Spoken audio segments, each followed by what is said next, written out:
Assalamualaikum warahmatullahi wabarakatuh. Sobat Desa semuanya, di video kali ini saya akan mencoba memberikan informasi atau share informasi terkait dengan tata cara pengajuan pinjaman koperasi Desa Merah Putih atau kelurahan ya, sesuai dengan Peraturan Menteri Keuangan Nomor 49 Tahun 2025. Nah, tentu saja ada persyaratan koperasi kita terlebih dahulu. Apa dulu nih yang harus dipenuhi ya, yang diperlukan. Nah, ini untuk koperasi Desa Merah Putih maupun kelurahan sudah berbadan hukum koperasi. Contohnya seperti ini ya, pastikan kemudian telah memiliki nomor induk koperasi. Ini nomor induk koperasi bisa minta ke dinas koperasi terdekat ya, di contoh seperti ini. Kemudian telah memiliki nomor pokok wajib pajak koperasi itu sendiri. Ini bisa dibuat sendiri online ya, di Kortek tentunya. Untuk bagaimana cara membuat NPWP Koperasi Desa Merah Putih maupun kelurahan ada di deskripsi link tutorialnya ya. Kemudian bagaimana juga teman-teman untuk memiliki nomor induk berusaha NIB, tutorialnya ada di deskripsi. Nah, ini tentu saja dengan halaman keduanya, kode baku lapang usaha apa yang akan kita jalankan harus sudah tercantum dalam lampiran NIB, begitu ya. Kodenya berapa, judul KBL-nya apa, itu ya sesuai dengan yang akan dijalankan tentunya. Nah, berarti NIB yang ada dalam lampiran ini nanti akan sinkron dengan permohonan pencairan atau proposal yang diajukan, begitu ya teman-teman. Kemudian yang berikutnya tentu saja koperasi harus sudah memiliki rekening bank atas nama koperasi ya, baik itu di BRI ya, BNI, karena Himbara ya. Ini untuk ketentuan harus memilih bank mana, kita tunggu informasinya ya. Apakah boleh sembarang? Maksudnya dari 4 pilihan ini atau harus ke BRI begitu ya. Kemudian tentu saja proposal rencana usaha. Kita harus menentukan gitu ya.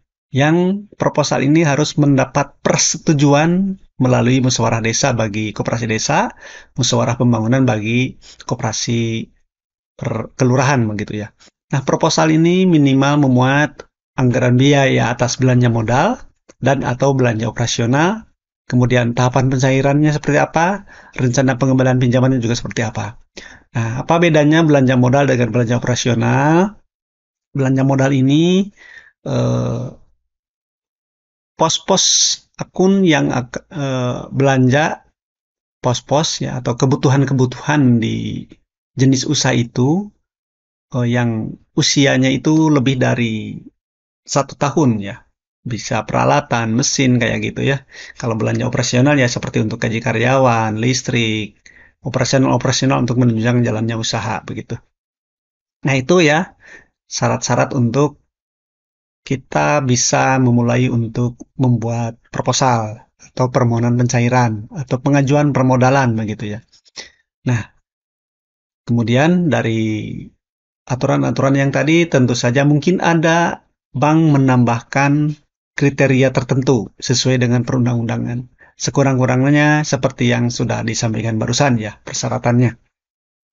Nah, kemudian skema pinjaman ini juga perlu diketahui oleh kita semua sebagai pengurus koperasi sesuai dengan PMK ya, bahwa plafon pinjaman itu paling banyak atau maksimum 3 miliar untuk per koperasi merah putih ya, baik KKMP atau kelurahan maupun koperasi desa merah putih.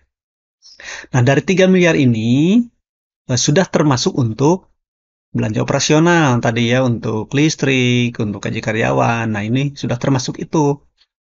Ini untuk permohonan pencairan ya atau proposal ya, total 3 miliar itu.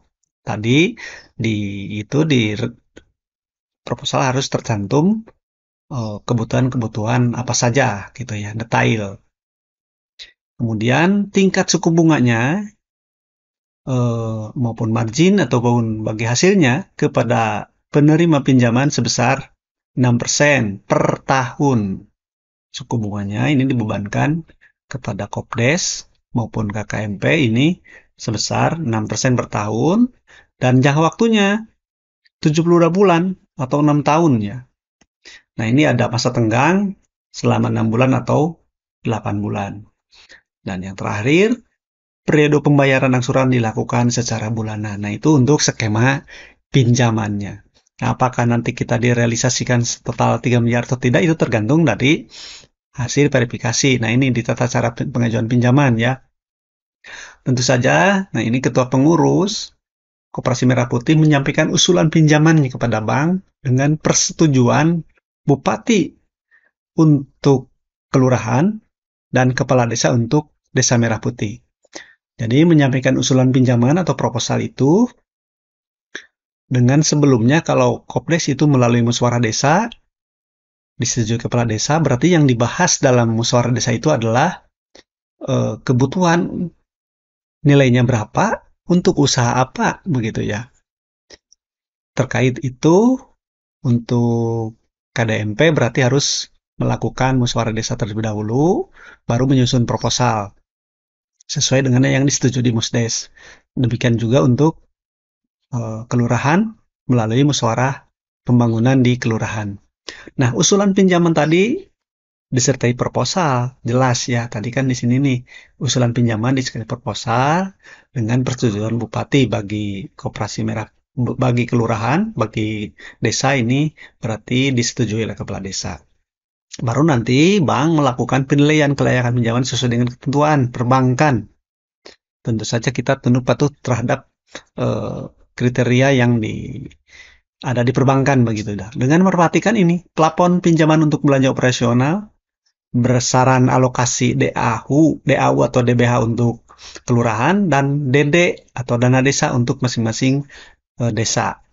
Jadi plafon itu juga memperhatikan ini, banknya itu ya, pagu masing-masing, baik DAU, DBH, ataupun DD bagi desa, begitu ya.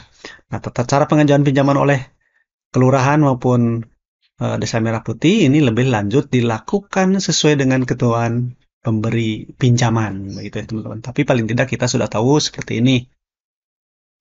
Nah, kemudian bagaimana tata cara pencairan pinjamannya? Tadi berdasarkan perjanjian pinjaman ya, apabila sudah disetujui ya oleh bank saat verifikasi, maka bank mencairkan pinjaman itu kepada Koperasi Merah Putih sesuai dengan tahapan pencairan pinjaman. Begitu. Kemudian pencairan pinjaman dilakukan ke rekening penerima pinjaman, jadi langsung ke rekening Koperasi Merah Putih ya dari bank itu. Kemudian, nah untuk pencairan untuk belanja modal ini, nah untuk belanja modal tadi, belanja modal itu adalah apabila kebutuhan-kebutuhan yang dibelanjakan itu terhadap barang yang umurnya lebih dari 1 tahun ya. Ini dilakukan dari rekening penerima pinjaman, berarti dari rekening penerima pinjaman itu kan Koperasi Merah Putih ya. Langsung nanti ditransfer dari koperasi itu ke rekening penyedia barang atau jasa. Berdasarkan permintaan dari pengurus Koperasi Merah Putih ini. Disertai dengan bukti tagihan atau bukti pemesanan atau bukti pembelian.